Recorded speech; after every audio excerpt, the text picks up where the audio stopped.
de Buenos Aires, UBA. Desarrolla su actividad profesional en Mar del Plata y en el año 1998 se integra al estudio de los arquitectos Mariani, Pérez Maraviglia y Cañadas.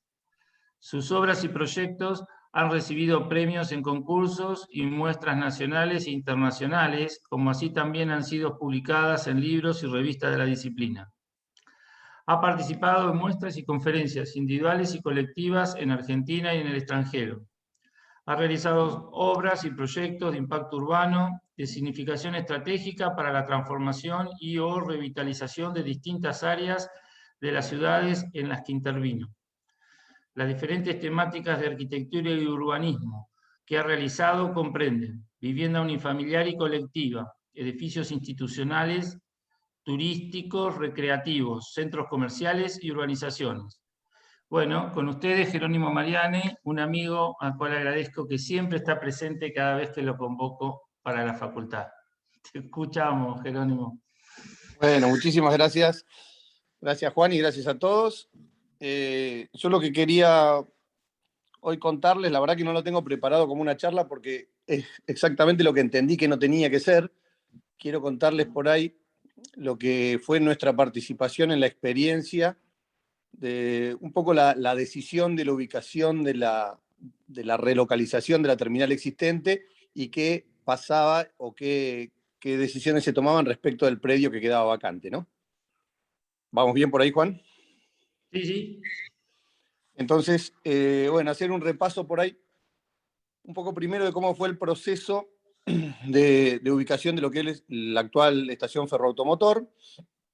Mar del Plata tenía la estación de trenes por un lado, allá en la calle San Juan, y la terminal de ómnibus en las dos manzanas, que estaban en lo que se conoce como la vieja terminal de trenes, digamos. En su momento había sido una terminal para abastecer a las casas de la aristocracia porteña, que se ubicaban en las lomas de Santa Cecilia, y ya se estaban yendo para la zona de Playa Grande, y quedaba lejos y engorroso la llegada desde la terminal de trenes hasta este lugar. El ramal seguía hacia Miramar, y decidieron hacer una terminal, un edificio terminal muy elegante. De hecho, el arquitecto fue Jules Dormal, el mismo del Teatro Colón, y se realizó un edificio con características de la Belle Époque para básicamente trasladar y lograr dejar a los que veraneaban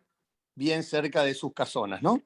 En lo que ubíquense por ahí los que conocen Mar del Plata, ahí cerca de la avenida Colón y la Costa, donde hoy todavía está el Museo Castañino, estaban todas las grandes casas y los nuevos desarrollos que se estaban dando para ese sector. Y entonces había quedado como esa estación terminal. Con los años el tren ya no entraba más en el ámbito urbano y se transformó en la estación de ómnibus, la ciudad. Entonces quedó la de Luro, que siguió siendo de tren, y la que originalmente era terminal pasó a ser de ómnibus. En las manzanas que están entre Alberti, Garay, Sarmiento y Las Heras.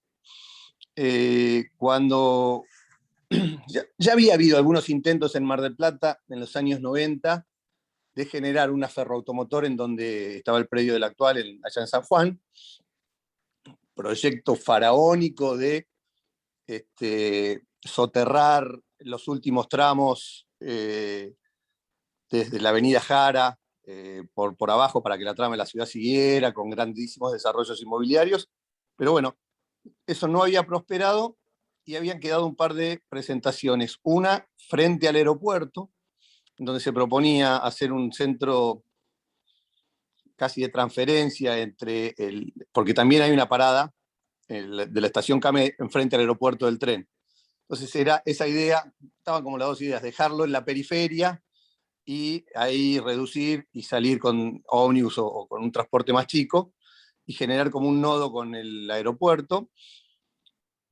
Y bueno, aparentemente eso iba funcionando, se hizo una audiencia pública y bueno, finalmente se decidió hacer la ferroautomotor en donde está hoy, dejando vacantes estas dos manzanas. Ese fue todo un proceso que bueno, después licitó, fue iniciativa privada también. Eso fue una iniciativa privada. Nosotros ahí habíamos tenido una participación al principio, cuando hizo el debate y todo eso, pero después no trabajamos profesionalmente en el desarrollo de la Ferro, y sí nos tocó participar en la presentación y lo que después fue la obra de lo que hoy se conoce como el Paseo Aldrey, que es el desarrollo que se hizo en las 2 manzanas que quedaron vacantes. El mecanismo que se siguió tuvo una particularidad que ahora se les voy a contar, fue el de iniciativa privada, que es una ley que tiene su correlato nacional, provincial y municipal. Entiendo porque trabajé en algunas iniciativas, algunas exitosas iniciativas, que no hay tantas, que tiene que ver con una tradición española mexicana, digamos, en donde hay muchas de estas relaciones entre lo público y lo privado. Bueno, Argentina tiene una ley que es nacional, provincial, Mar del Plata tenía una ordenanza, y en base a eso se hizo la presentación. Básicamente la iniciativa lo que piensa, digamos, es cuando el Estado no tiene una, digamos, el Estado tiene una tierra, como en este caso vacante, puede resolver un montón de cosas, desde hacer una plaza hasta llamar a una licitación, a un concurso para hacer algún desarrollo. Cuando eso no estaría pasando, o invertir un poco digamos, el input de la razón para decir que sean los privados lo que digan, total, finalmente después tiene que pasar por una aprobación legislativa y una licitación pública. Pero en vez de decir al concesionario, queremos que hagas esto, es más o menos decirme a ver qué te interesa a vos hacer y nosotros lo evaluamos. Sería como invertir un poquito la carga de la prueba de lo que estamos habitualmente acostumbrados. Con algunos éxitos. En este caso fue bastante paradójico, y ahí la política tuvo bastante que ver, porque normalmente cuando se presenta o se recibe una iniciativa privada, se recibe una y se analiza y se evalúan dentro de los organismos y se declara como iniciador y empieza un proceso que ahora lo charlamos. En este caso se recibieron 2 el mismo día y a los pocos días una tercera iniciativa sobre el mismo tema y con programas bastante similares. Lo cual generó una situación que no está ni siquiera prevista en la legislación, porque es raro, porque no es habitual que una empresa vaya a un ejecutivo sin haber consultado si le interesaba previamente. Entonces, bueno, cuando se dio esta situación, que estaba la presentación nuestra, que tenía que ver, eran un grupo de 6, 7 empresarios marplatenses, y la famosa presentación del arquitecto Peli, que estaba patrocinado por un grupo valenciano, digamos. Y a los pocos días llegó otra presentación marplatense, con lo cual se armó una discusión jurídica bastante importante respecto de, bueno, ya que está, hagamos un concurso y evaluemos las 3, que es algo que puede parecer más o menos sensato en el sentido común, de decir, che, en vez de una recibí 3, veamos cuál es la mejor. Pero bueno, eso que suena más o menos sensato y que fue por ahí una de las cosas que se instalaron, finalmente no es jurídicamente aceptable, porque no fue un concurso ni fue una presentación, sino que eran privados que se presentaban algo. Entonces, fue muy importante quién fue el primero en presentarse. ¿Por qué? Porque el Estado tenía que tomar esa, descartarla o darle curso. Si la declaraba iniciadora y daba curso, a partir de ahí no podía seguir recibiendo otras. Bueno, esto que parece también una pavada o un tecnicismo, decidió que primero funcionara nuestra, que fue aceptada, que fue convalidada, se declaró iniciador, y a partir de ahí empezó un proceso de conformación de los pliegos y de llamado a licitación pública, porque la verdad que es conveniente para uno que lo declare iniciador, pero después va a un proyecto de licitación pública con los pliegos que genera el municipio en este caso. Bueno, la licitación finalmente se presentó al grupo que nos patrocinaba con nosotros y se presentó también IRSA, que es la principal, llamémoslo, cadena de shoppings que hay en la Argentina, que no había participado antes en las presentaciones de las iniciativas. Los otros proponentes en este caso no se presentaron a la licitación. Y bueno, con todas las cuestiones del caso también se decretó ganadora la propuesta que hacíamos nosotros, que básicamente lo que buscaba era, más o menos, era siempre alrededor de 5 puntos que nosotros hicimos el hincapié en cómo tratar estas 2 manzanas. El principal creo que tenía que ver con darle continuidad a la calle Rawson, porque si bien era una interrupción, digamos, es una oportunidad muy buena trabajar sobre dos manzanas que no tuvieran una interrupción, dos manzanas que tuvieron continuidad propias, pero también es cierto que una pequeña interrupción como esa generaba una desconexión de un barrio con otro, obligaba a un giro, semáforo, algún caos de tránsito. Entonces, nosotros planteamos y pudimos hacer en el proyecto la posibilidad de reabrir esa calle con un pequeño truco, de bajar un poco y volver a subir al final, con lo cual dábamos la continuidad vehicular, pero además manteníamos, a través de unos puentes que después el proyecto incorporó, manteníamos la totalidad de la parcela, ¿no? Y bueno, asimismo, mantener independiente y reconocible y devolver al patrimonio el edificio histórico, que era este que yo les decía, Jules Dormal, un edificio de altísimo valor, que acá aprovecho para hacer un comentario, porque hay fotos que todos conocemos, de un edificio súper ornamentado, yo no sé si lo tienen más o menos presente, es un edificio de un barroco clásico espectacular, y la verdad que están las fotos con vacas alrededor, molinos, pero ya que esto tiene un poquito más de 100 años ya, lo que era Mar del Plata en ese momento, pero se ve que tuvieron algún descuido, porque eran todas piezas que venían de Francia y de Holanda y Bélgica, un edificio espectacular. A los pocos años, mucho del ornato, te diría casi todo, se deterioró por el óxido, por la proximidad al mar, y se empezaron a corroer y a caer. Entonces, bueno, en algún momento, hace ya muchísimos años también, como 70, 80 años atrás, se hizo una recuperación del edificio en donde se le sacaron muchos de los ornatos, y así es como quedó. Y así es como lo conocimos todos. Entonces, a la municipalidad, en su área patrimonial, se les planteó una duda de si había que volver a la original o había que recuperar la que estaba en la memoria, que fue finalmente la que de alguna manera se impuso. Pero bueno, a veces tenemos opiniones de si tendríamos que haber hecho una u otra alternativa, y aprovecho un poco para contar que no fue una opción, digamos. Eso fue una decisión del área patrimonial municipal que dijo hay que recuperar y mantener el edificio que todos conocemos y que está en la memoria social, y no el que está en las fotos, que prácticamente no pudimos disfrutar porque por esa cuestión constructiva realmente se vino abajo muy rápidamente. Y bueno, eso era destinado, todo ese edificio se destinó al área de centro cultural,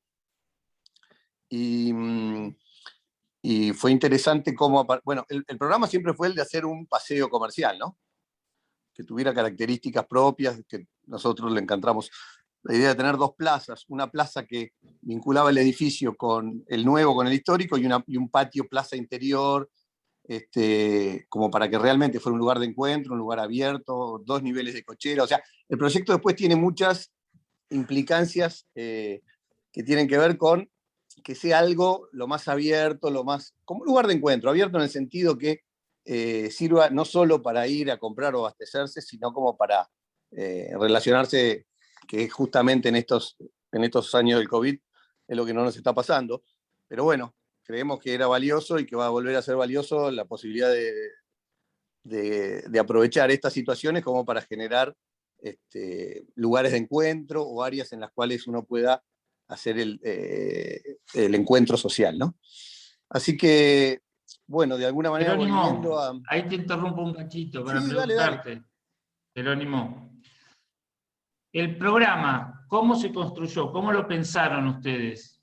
El programa para ese predio. Mira, el programa, todo esto, aprovecho para contarles algunas cosas que no les conté del proceso. Primero uno presenta, como una iniciativa, uno presenta el programa que le parece apropiado, ¿no? Pero después, una vez que es declarado iniciador, lo tiene que rediscutir con los distintos estamentos, primero del Ejecutivo. Entonces, teníamos reuniones con el intendente y con el secretario de Obras, como para terminar de generar un programa que tuviera que ver con la presentación. Nosotros habíamos tenido mucho trabajo previo en relación a la escala y el programa que tenía que participar en ese edificio, digamos. si tenía que ser, nos parecía, viste, habíamos trabajado proyectos que tenían que ver con estos lugares comerciales a cielo abierto, con un impacto más bajo, desde el punto de vista de lo construido, o más esta situación que fue la que se impuso de 2 manzanas de estacionamiento, generar un foco de encuentro y un poco lo que empezamos con la charla, ¿no? El tema del clima. Mar del Plata tiene un clima que es bastante difícil resolver estas situaciones que todavía en Buenos Aires se dan y con bastante éxito, pero ya al sur de Buenos Aires es difícil, circulaciones no controladas, sin carpinterías. Entonces, el programa se nos fue yendo prácticamente para el lado de lo que es un shopping center con ciertas características, pero siempre tratando de mantener una escala que tuviera muy en cuenta el perímetro construido. Entonces, como estas 2 manzanas tienen una densidad más baja hacia la calle Garay, ahí pusimos nada más que 2 niveles, que es justo la altura del entorno, 2 niveles de paseo comercial, y sobre el edificio histórico, que ya hay edificios de 8 pisos, hicimos el volumen de los cines, entonces generamos una manzana más comercial y la otra más cultural, porque quedaba el edificio histórico de Jules Dormal recuperado y las salas de cine, todo vinculado en la misma manzana, que tenía que ver, abajo de lo cual está el patio de comidas y otros lugares, era como una manzana que tenía más que ver con lo cultural. De hecho, el Festival de Cine, por ejemplo, pensábamos que se tenía que dar ahí, se dio y funcionó muy bien, vinculando el edificio histórico con las salas, los nuevos, los lugares gastronómicos, y los otros 2 niveles, como una planta de anillo, directamente alrededor de la plaza, donde vos vas circulando y con los núcleos de escalera, conectando los distintos niveles, pero siempre como un anillo, digamos, sin generar estos cul-de-sac o estas situaciones de grandes tiendas. Es un paseo comercial que no tiene grandes tiendas, sino que vos vas paseando lo más parecido posible a caminar por Güemes, digamos, ¿no? Y entonces tenés también una cafetería alrededor de la plaza central, tenés 3 cafeterías, pero quiero decir, una situación de sentarte al aire libre, semicubierto, y generar en la plaza también el encuentro gastronómico que nos parecía fuera del patio de comidas más tradicional, ¿no? Y bueno, y ese programa, en realidad en los centros comerciales, porque esa era una discusión que siempre teníamos, hasta qué punto nosotros teníamos que decir dónde iba a haber y cuántos locales. Porque esto les quería contar. Para llegar a decidir la propuesta de las que se había presentado, cuál iba a ser y todo, además de las audiencias públicas en el Consejo Deliberante, que fueron tumultuosas con la UOCRA, con todos los miembros de la comunidad, todos tomando partido para uno u otro lado, fue interesante. Yo personalmente di 14 charlas en entidades y, por ejemplo, desde el plan estratégico, explicando el proyecto y escuchando, hasta consejos profesionales, algunas entidades barriales, los economistas, los arquitectos, los agrimensores, todos me invitaban, algunos empresarios, sindicatos, hubo mucha participación. Fue una situación especial en donde había una figura como la de Peli, que era muy importante, que era muy usada además, en el mejor sentido de la palabra, por su grupo para decir que traían una firma internacional y un arquitecto con ese prestigio, ese renombre, a desarrollar un edificio de importancia en la ciudad. Y bueno, nosotros teníamos también nuestras cosas, entonces fue como, tuvo una participación mediática muy fuera de lo habitual. Para que se den una idea, mis hijos eran chicos, vamos al cine en el momento de esta discusión, y apenas me siento, aparece César Peli en su oficina, hablando en ese inglés que se le complica el castellano, viste que se le traba un poco, diciendo, la verdad que la fortaleza de nuestro proyecto, o la característica propia de nuestra composición, es que éramos marplatenses, nosotros y los inversores. Y ellos eran como Peli con valencianos. Y esto lo digo tal cual es, no estoy queriendo desvalorizar ni valorizar nada. Entonces, claro, algún analista que todos teníamos le dijo, tenemos que afianzar la localía de la propuesta de Peli. Entonces aparece Peli hablando en un castellano muy complicado, diciendo que sus primeras obras habían sido en Mar del Plata con los castillos de arena cuando venía de Tucumán. Imagínate, para mí, yo hoy tengo 50, en ese momento debía tener Mi padre acababa de morir hace 14 años. Para el estudio para mí en lo personal, fue una situación bastante particular porque yo es como que heredaba la conducción del estudio justo en el momento en que pasa esto. Entonces, tenía su complicación, desde lo personal y desde lo profesional y todo. Entonces, claro, hasta mis hijos me dicen, papá, Peli quiere venir a hacer una... Eran 14 años atrás, tienen promedio 20 años, tenían 8, 7. Me dicen, papá, déjalo a Peli que haga el edificio, que es el mejor. Imagínate la campaña que había habido en la ciudad para llegar a ese punto. Así que yo tenía que ir a todos lados, desde lugares más técnicos, como obviamente el Consejo Deliberante o el plan estratégico, a otros, y iba con las láminas, y bueno, Peli fue a lo de Mirta Legrand. Yo esto se los cuento para que vean más o menos lo que era el nivel de discusión, ¿no? Peli va invitado a lo de Mirta Legrand, no se sienta en la mesa habitual de Mirta Legrand, sino que lo atiende en un costado, con las láminas del proyecto para decir que su sueño era hacer un edificio en Mar del Plata con estas características. Obviamente de ahí iba a la Casa Rosada, lo recibía Cristina. Era una discusión que era, qué sé yo, difícil. No digo que hubiera ni buenos ni malos ni nada, pero que ya había tomado y durante mucho tiempo tomó un cariz público importante. Digamos. Salió en la tapa del suplemento Clarín las distintas propuestas. Hubo un nivel de debate que me parece que fue buenísimo y que enriqueció el proceso, ¿eh? Que por ahí no estaba previsto, planificado, pero que le dio un nivel de discusión, de debate, y que después fue de compromiso. Porque muchas de las cosas fuimos todos levantando la vara, digamos, al decir, bueno, sí, yo voy a hacer la apertura y yo voy a hacer la... Si bien todos los puntos, los 5 puntos principales que el proyecto tuvo, siempre los tuvo, lo que hicimos con toda esta discusión fue mejorarlos, hacerlos más... Bueno, nosotros terminamos haciendo un edificio todo con fachada ventilada. ¿Por qué? Porque es un edificio que finalmente es público y dentro de 30 y pico de años queda para el Estado municipal.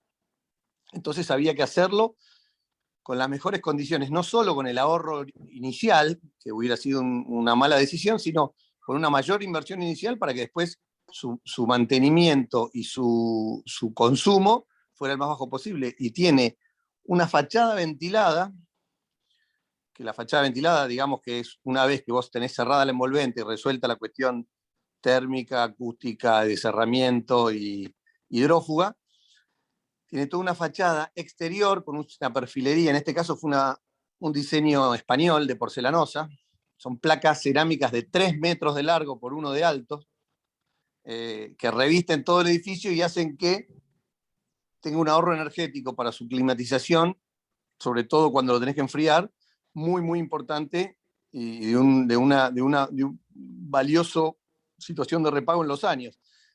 Pero bueno, la verdad que yo no sé si hubiéramos hecho semejante esfuerzo si no hubiese habido toda esa discusión y toda esa forma de tratar de mejorar las propuestas a lo largo de esos meses de discusión, ¿no? Pero bueno, vos guíame un poco, Juan, por dónde querés sin querer se armó el que vaya. concurso, Jerónimo. ¿Cómo? Jerónimo, Sí. sin querer se armó el concurso, la competencia. Bueno, por eso Que te sin digo. querer se armó esa competencia. Claro, claro, y sin estar previsto, digamos, o sin haber sido, que seguramente es lo que debió haber sido, pero bueno, no fue así, y sin querer, realmente, y yo creo que con cierta viveza o inteligencia del Ejecutivo que en ese momento se encontró con esta situación, dijo, bueno, saquemos el mejor provecho de esta situación. Podemos decir, ¿qué problema? Declarémoslo desierto y empecemos de vuelta, y se nos van los años otra vez, o aprovechémoslo. Y bueno, yo creo que tomó esa decisión bastante sabia de ser bastante prescindente de cualquiera de las alternativas, pero sí decir, bueno, busquen la mejor propuesta, avancen con lo que sea mejor para esto.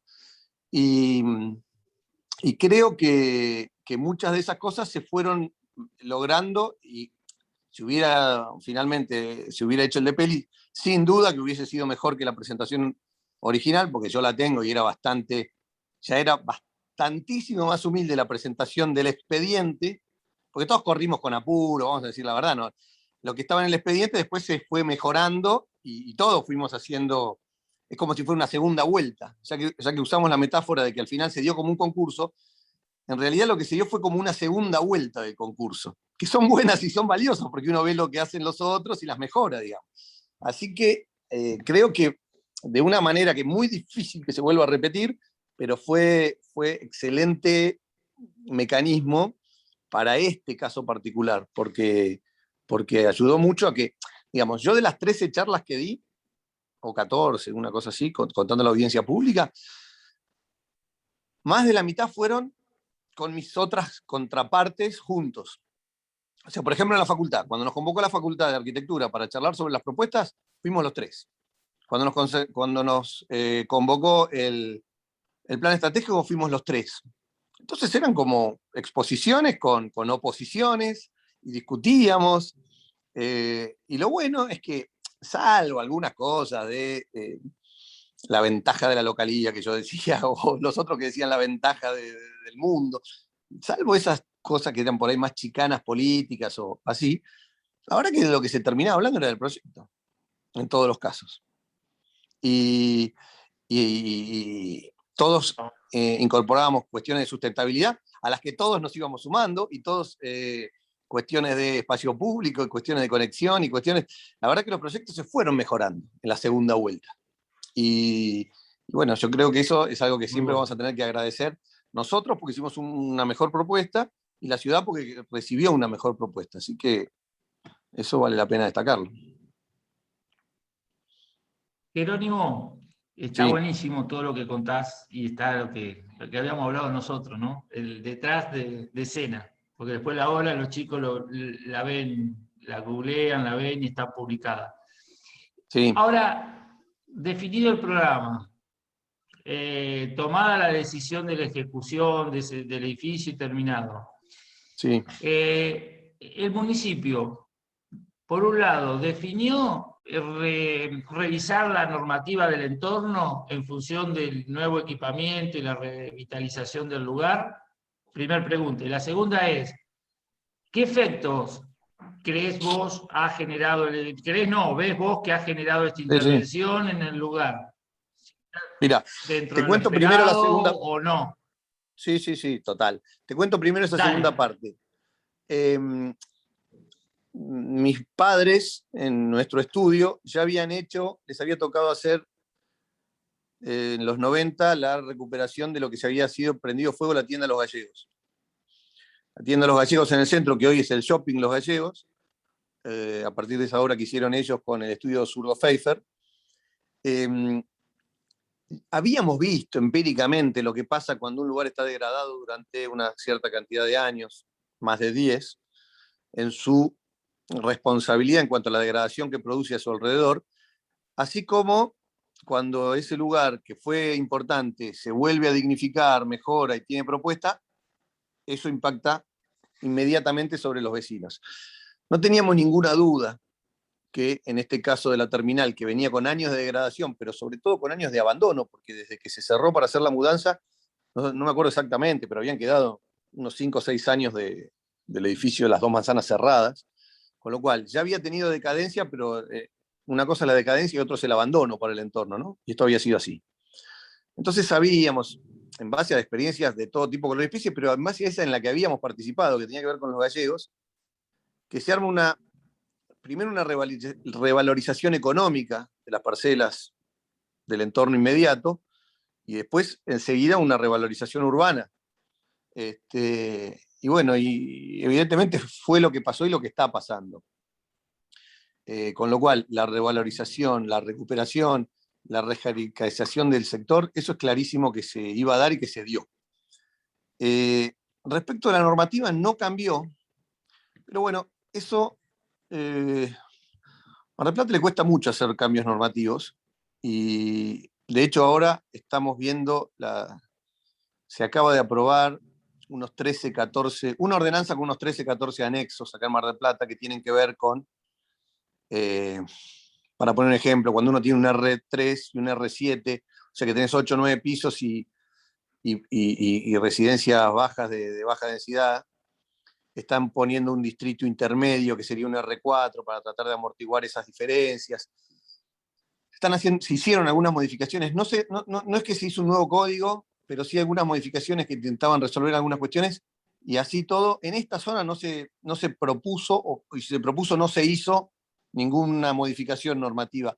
Básicamente porque esto ya tiene un R4 en sus bordes y tiene una cierta densidad, es un barrio que está teniendo, quedó como entre dos sectores, el eje de la calle Sarmiento, que ya viene con una renovación de viviendas multifamiliares muy importantes, y el eje de Alberti, que es comercial, que también antes es como que había caído mucho en relación a Güemes.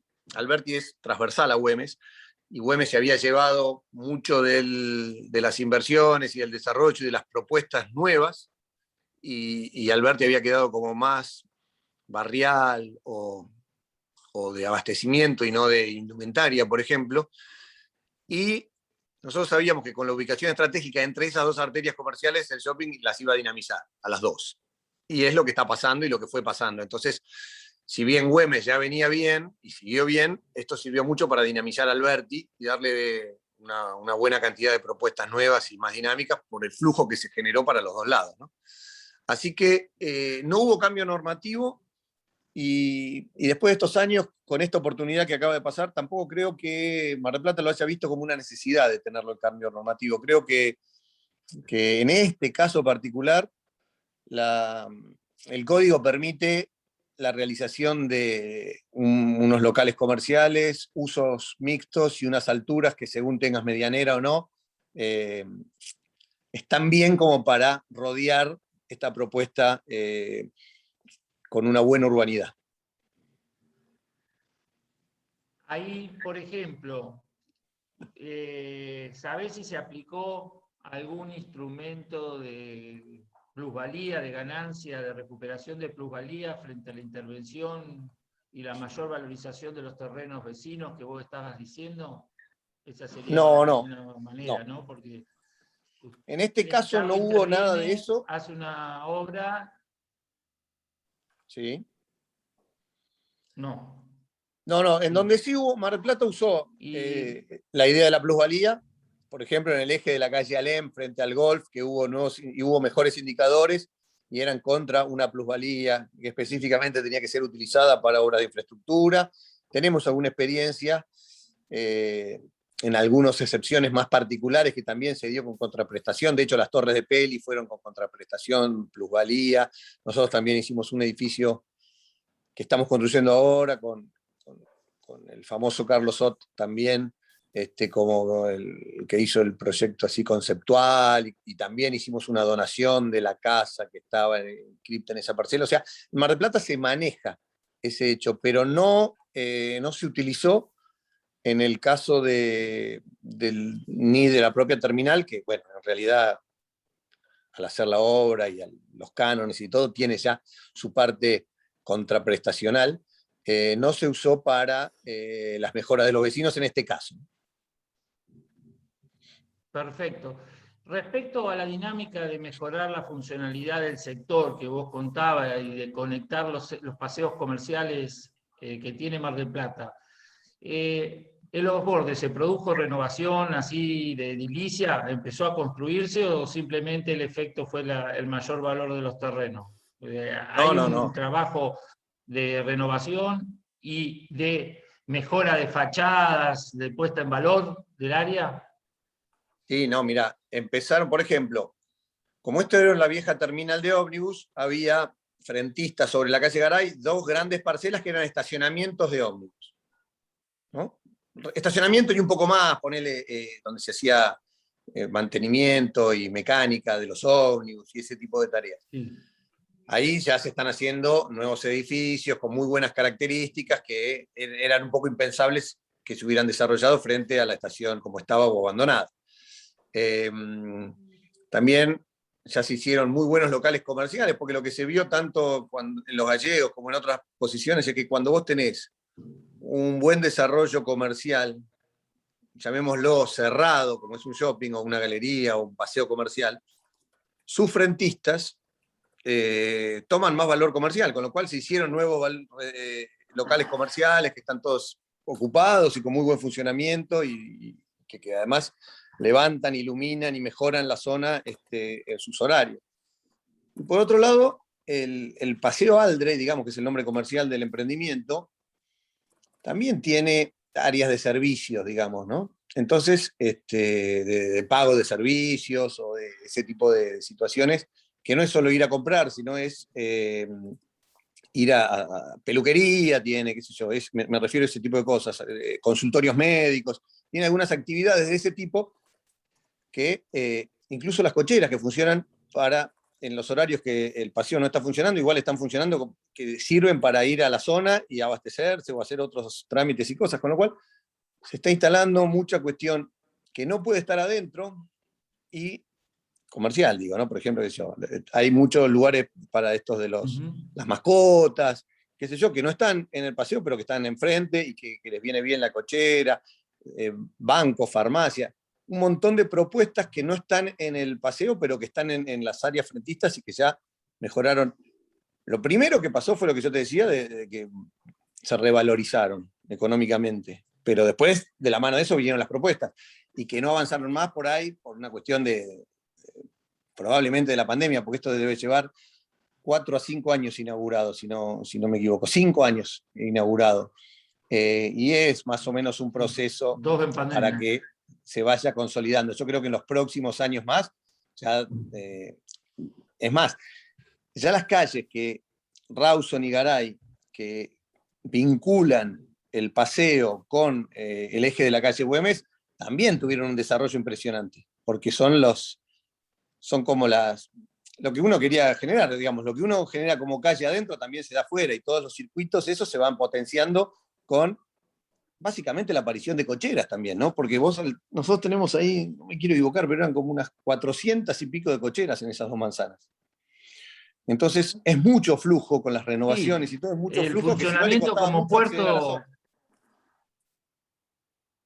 Jerónimo, el funcionamiento como puerto de estacionamiento en una zona central no es, no es nada despreciable en cuanto a la movilidad y descongestión del auto en el espacio público, por un lado.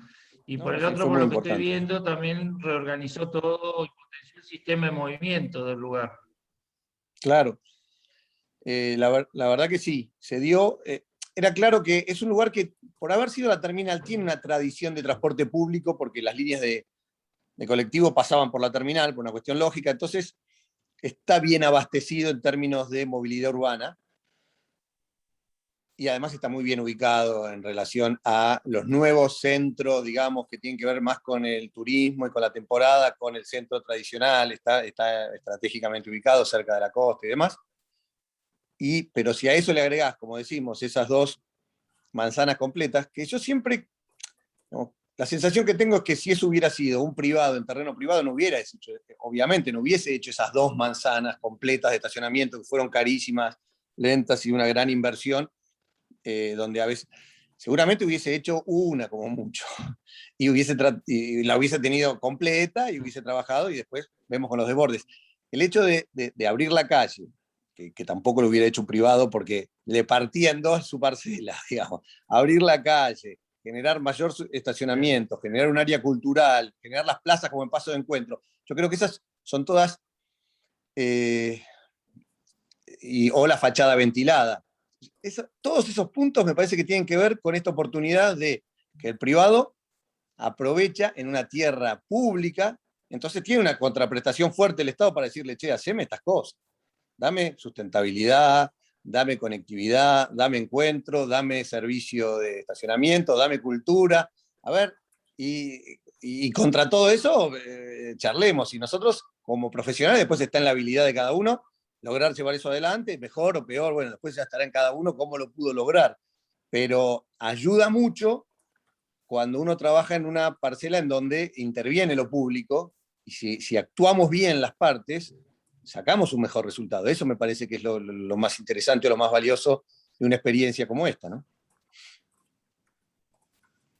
Espectacular. Si te parece, Jerónimo, abrimos el espacio de pregunta a docentes, Dale. a estudiantes, este coloquio, esta charla que mantuvimos. Yo traté de preguntar cosas que se me ocurren que pueden ser de utilidad para la parte práctica a los estudiantes, pero seguramente me faltaron muchas preguntas más interesantes. Dale. Que te la Encantado. pregunten ellos. Yo tenía una pregunta. Sí. Estaba levantando la manito, Hola, pero no estás? quería interrumpir.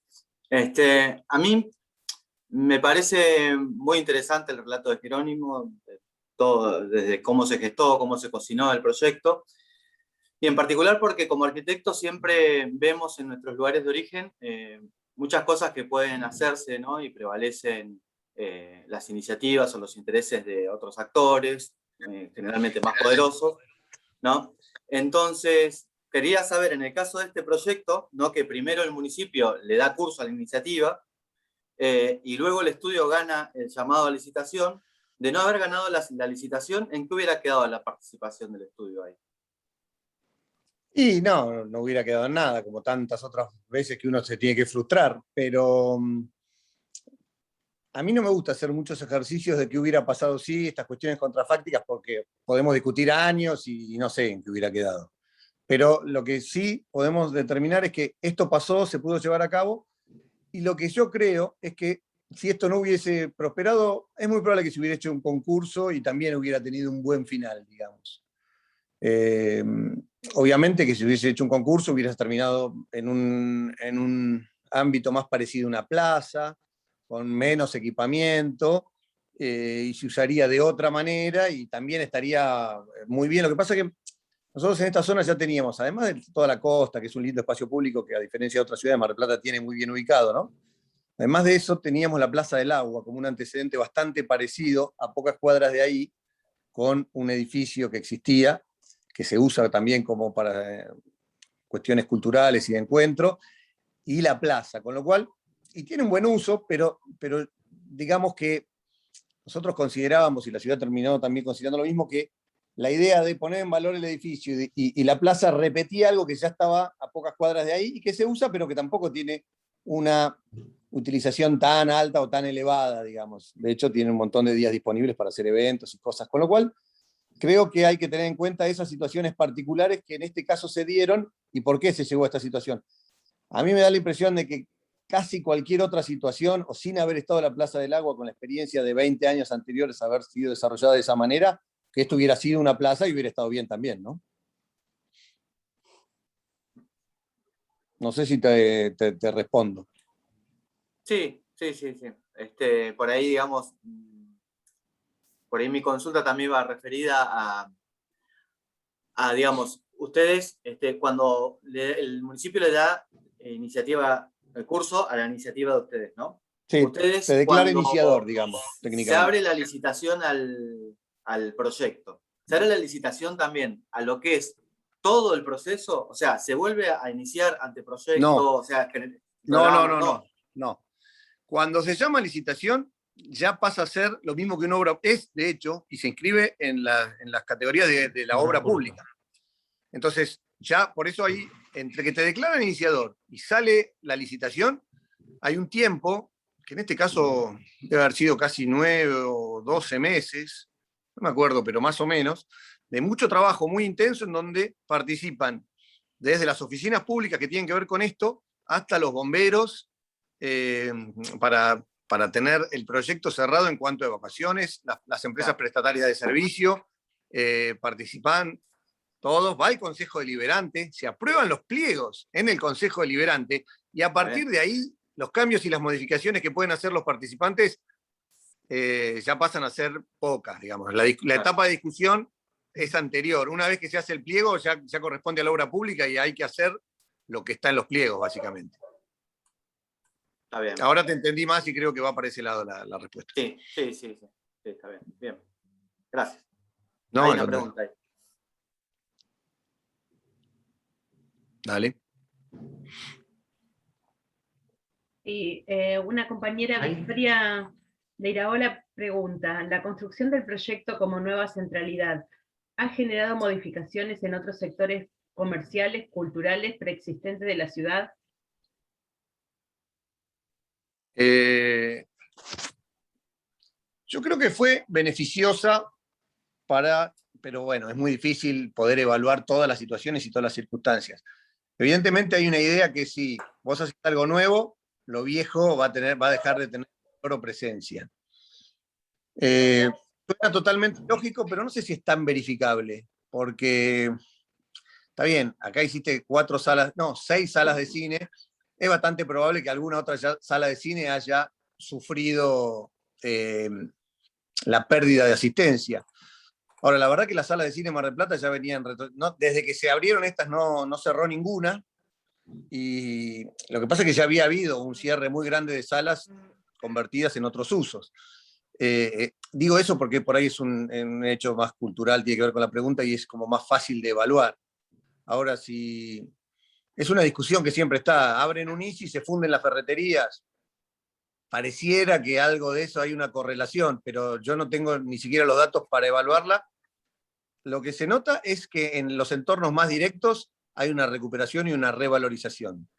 De todo el resto de la ciudad no lo puedo evaluar, pero yo tengo la sensación de que hay que animarse a generar nuevos programas y cosas a pesar de que uno crea, porque si no, la lógica inversa sería la parálisis, el conservadurismo más puro, decir, ya si hay un restaurante acá, que no abra ninguno más para que a este no le complique, y me parece que no es una forma que tenga buenas muestras de antecedentes exitosos en otros lados, esa, ¿no?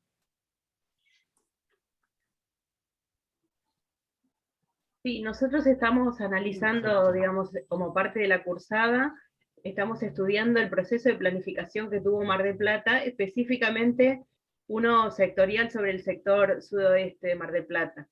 Por eso nos estamos metiendo con la Ferroautomotor y también con este proyecto como parte también de comprender cómo se da la refuncionalización de usos, la revitalización urbana.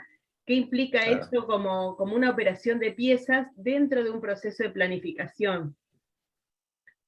Para eso estábamos mirando el proyecto en el que estás convocado vos hoy. No, me parece que está buenísimo y me parece que yo recomendaría que lo insertaran en todo lo que es la recuperación del área central también, ¿no? Lo que es la demolición de la manzana 115, lo que significó como propuesta urbana y como lanzamiento de la recuperación del área central. Yo a título de lo que esto significó en términos más generales, creo que es por ahí un grano de arena, pero por ahí es interesante ver lo que significa. Esto está muy cerca, qué sé yo, cuando uno mira la toma aérea, ve que está muy cerca y en un área de influencia de la Bahía Central, ¿no? Y cuando uno ve la historia como urbana de Mar del Plata, que yo creo que tuvo 2 grandísimos éxitos. Mar del Plata quiso ser una villa balnearia aristocrática y lo consiguió, y quiso ser una ciudad para todos, masiva y como inclusiva, y lo consiguió también. En muy poco tiempo, muy exitosamente, cuando no es fácil lograr esos desarrollos. No con esto quiere decir que estemos en una situación ideal, ni muchísimo menos, pero es difícil, digamos, desarrollar de la nada, de un puertito, una ciudad como la que se desarrolló, la Biarritz sudamericana, y algunas décadas después, una ciudad con casi 1 millón de habitantes y el desarrollo que realmente tuvo, ¿no? No hay tantos casos, por lo menos en Argentina seguro que no hay. Entonces, la Rambla y el área central siempre fue, de alguna manera, reflejando lo que pasaba en el resto de la ciudad, para bien o para mal. O sea, en los momentos en que la ciudad era una villa más, no, una villa no, un puerto más de pescadores, con los Peralta Ramos y Luro, recién llegaba con el Saladero, la Bahía Central tenía esa fisonomía de un puerto exportador, chiquitito, humilde, pero era lo que era. Después, cuando empezó la Villa Balnearia con Pedro Luro y las primeras llegadas y ese objetivo, empezó a ser una rambla, la que conocemos como la Rambla de Madera, de los hermanos vascos estos que la desarrollaron. Después, cuando ya Mar del Plata empezó a tener el cariz de la Biarritz, vino la Rambla francesa. Siempre el área central es como que iba mostrando lo que Mar del Plata quería hacer. De alguna manera se anticipaba y de otra manera reflejaba lo que iba pasando o que quería que pasara en la ciudad. Después cuando vino la Rambla de Bustillo, que se hizo, todas estas se fueron haciendo una sobre las otras, no es que son distintos lugares, ni distintas ubicaciones, ni proyectos que iban coexistiendo, sino que se construían literalmente sobre las ruinas de la versión anterior. También mostró la Mar del Plata que venía, porque hay unos dibujos espectaculares de los edificios de Bustillo y las casas atrás. Digamos, hay una cuestión de escala. Hoy uno la ve con los edificios y está como muy escalado, porque además la ciudad se fue generando hasta con las mansardas y con algunas de las formas de la Rambla de Bustillo, que es del 40 y pico, ¿no? No es que tampoco es tan grande, ni tan vieja, ni tan antigua en términos de desarrollo urbano, pero bueno, es lo que Mar del Plata fue siendo, fue muy dinámico, y yo creo que en los años 90, principios de los 2000, fue la peor presentación que tuvo el centro, y también mostraba un poco la falta de rumbo, la decadencia o lo que estaba pasando en la ciudad y lo reflejaba la Rambla. Es más o menos lo que siempre pasó ida y vuelta. Por eso yo creo que la demolición de la Manzana 115, la recuperación del casino, del Provincial, de algunos edificios particulares, qué sé yo, el Torreón. Nosotros ahora estamos trabajando en un proyecto que yo lo involucro dentro de esta línea de tareas, que es la recuperación del Hotel Royal, que estaba abandonado desde el año 76, iniciado en el 76, abandonado desde el 78 para el Mundial. Una gran estructura que por ahí algunos lo ubican, ahí en la Diagonal Diagonal Verdi, perdón, que iba a ser un hotel para el Mundial, quedó abandonado, la Unión Obrera Metalúrgica, y después de 40 años lo estamos poniendo en valor, y yo creo que está dentro de esas tareas de abandono urbano, gran deterioro alrededor, resurgimiento, y me parece que el área central, creo que el Royal y este edificio donde era la vieja terminal, son grandes espacios urbanos que tienen que ver con el área central y que tienen sinergia con la misma, y bueno, creo que tienen que ver con lo que recién comentaban. Buenísimo esta contextualización que nos hiciste, Jerónimo, de cómo se suma otro proyecto en función de un área central. Sí, Laura. Sí, yo quería hacer una pregunta que de repente está un poco lateral, pero bueno, tiene que ver, no con el proyecto específico, pero sí con el plan estratégico, ¿no? Que fue como el que dio inicio a todas estas discusiones, estos proyectos prioritarios. Fue un ámbito de discusión importante, sí. Exacto. Entonces te quería preguntar, vos que estuviste en esas charlas, en esos intercambios, con el poder político, con la gestión de gobierno, con los privados, ¿qué grado de acuerdo existe en la actualidad respecto del seguimiento de este plan estratégico y los proyectos que se derivan de este plan, ¿no? Que están pensados, conversados, y que bueno, el plan de desarrollo del sector noroeste es uno de esos, sí. Claro. Mira, sí, yo lo conozco bastante, participé muchísimo, no solo específicamente, obviamente, lo que les conté en esta, pero desde la fundación, desde la creación, desde la presentación de proyectos, tareas, talleres, lo que se te ocurra, siempre participé. Yo creo que la herramienta es espectacular, creo que depende demasiado de la voluntad del intendente. Ojalá no fuera así, sería una decisión, es voluntarista decir que tiene que ser independiente, del poder de turno, qué sé yo, pero me parece que finalmente depende demasiado del lugar que el intendente, es como que, es una opinión súper personal esta, no es que hice un análisis particular, pero siempre termino, cada vez que aparece una discusión, yo no sé si no sabe, no puede o no quiere tomar un lugar relevante, pero algunas de esas le pasan y siempre termina siendo como una asistencia a ver quién se basa en algo que sea potenciando dentro del plan como para. Pero cuesta mucho que realmente sea el eje de la toma de decisiones de los distintos, digamos, Pulti me parece que, creo que esto nació con Katz. Katz, como arquitecto, estaba interesado en la herramienta, le dio su apoyo. Me puedo estar equivocando en algo, pero creo que es así.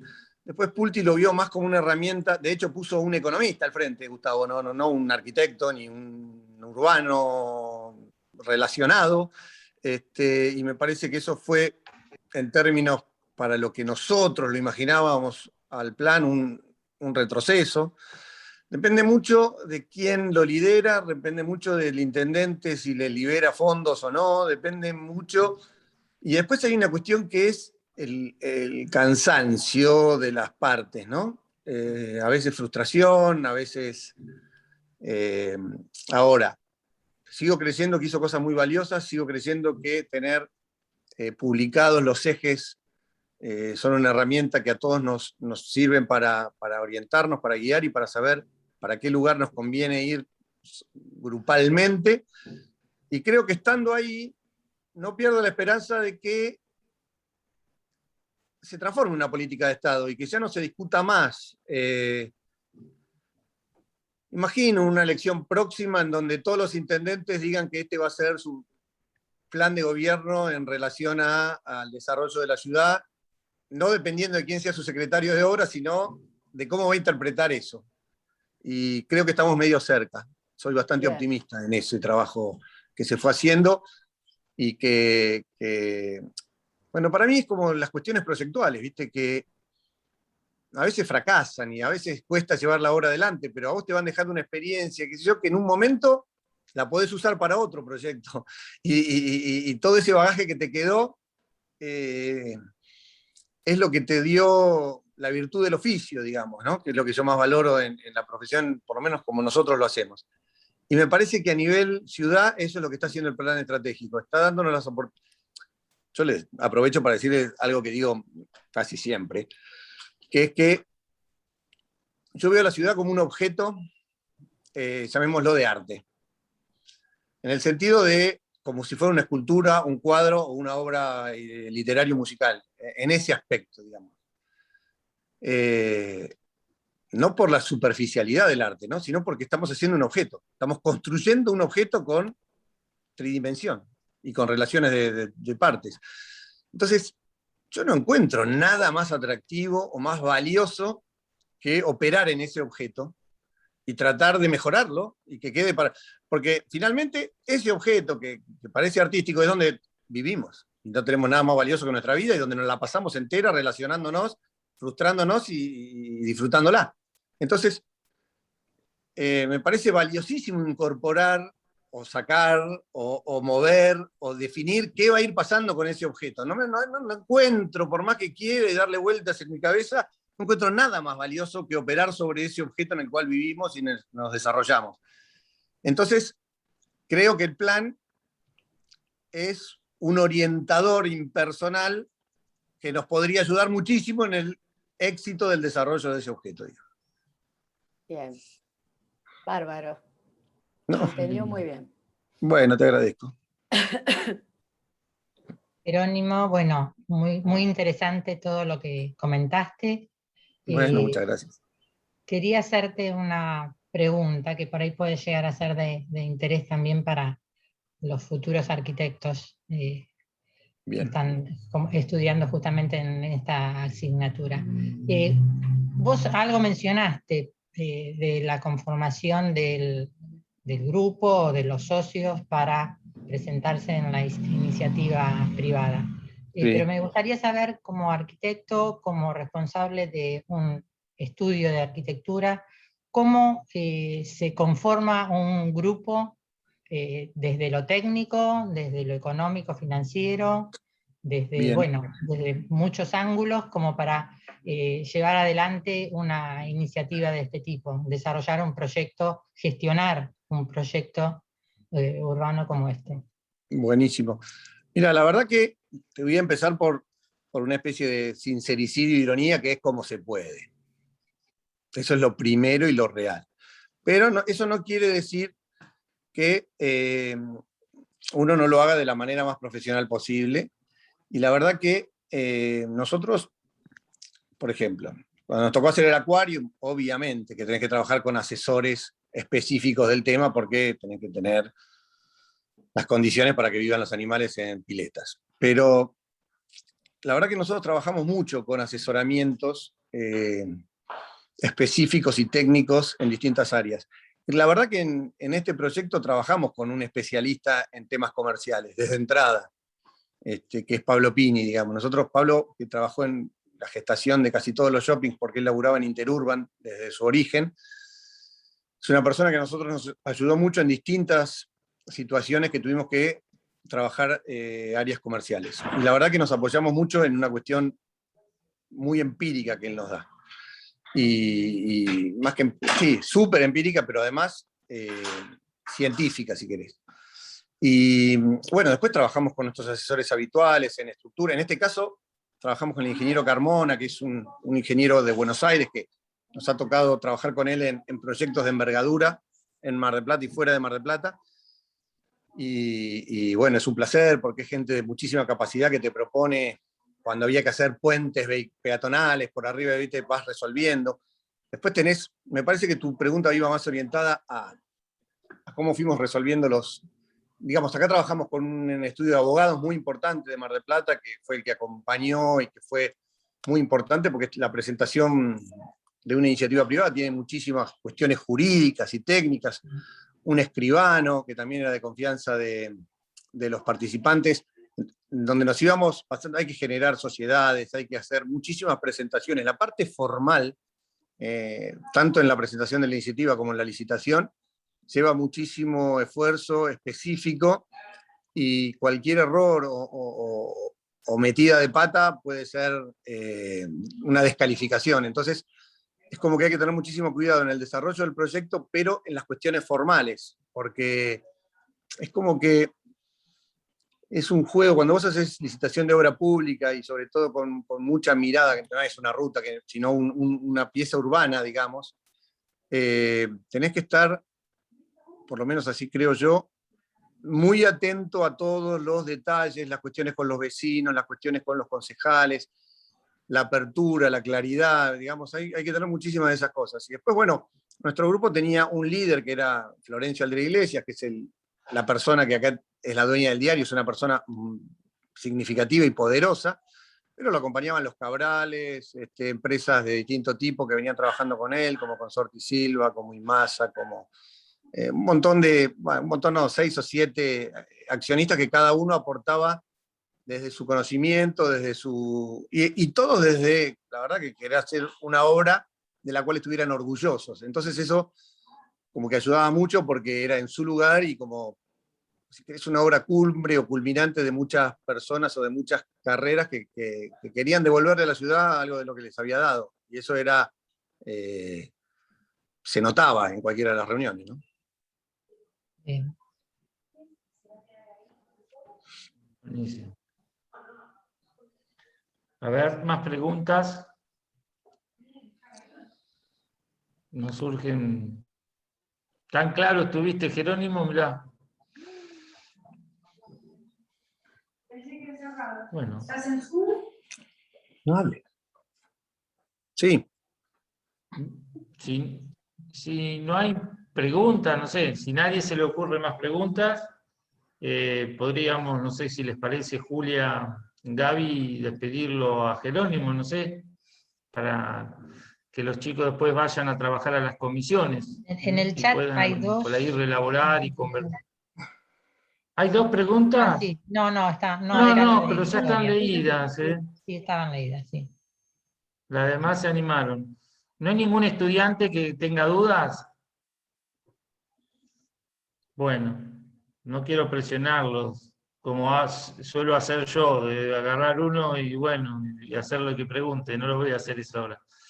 Eso lo hago en las charlas conmigo, pero acá no. De todas maneras, Juan, quedamos sí, en contacto y si cuando surjan o estén desarrollando o avanzando en la cátedra con estos temas, me escribís o nos volvemos a conectar y charlamos sobre lo que sea. También me gustaría escuchar un poco o ir a visitarlos el día que tengan los trabajos, como para ver en qué están. Así que cuenten conmigo para lo que sea durante el proceso. Yo encantado.